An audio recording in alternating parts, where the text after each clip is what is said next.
L'estate è cominciata e in molti stanno già scaldando i motori per andare in vacanza. La voglia di mare e di montagna, però, non deve farci dimenticare i consigli della Polizia di Stato per arrivare sicuri a destinazione.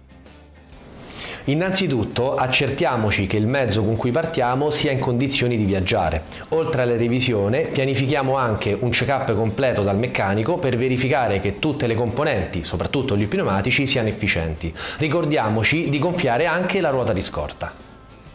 Quando facciamo una pausa in area di servizio, ricordiamoci di verificare sempre che le portiere e i finestrini siano chiusi, anche quando usiamo il telecomando a distanza. Ricordiamoci poi di non lasciare in bella vista oggetti di valore come borse, tablet o computer. Mettiamoci alla guida solo se non siamo stanchi e dopo non aver mangiato troppo. In questo modo riusciremo a scongiurare un colpo di sonno. A proposito, per rimanere lucidi e recuperare energie è bene fare una sosta ogni 2 ore circa o anche meno se ne sentiamo il bisogno.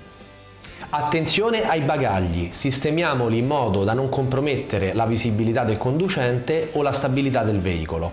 Ricordiamoci poi di non seppellire il triangolo o il giubbotto rifrangente sotto montagne di zaini, valigie e ombrelloni. In caso di imprevisto o di pericolo sono i nostri migliori alleati.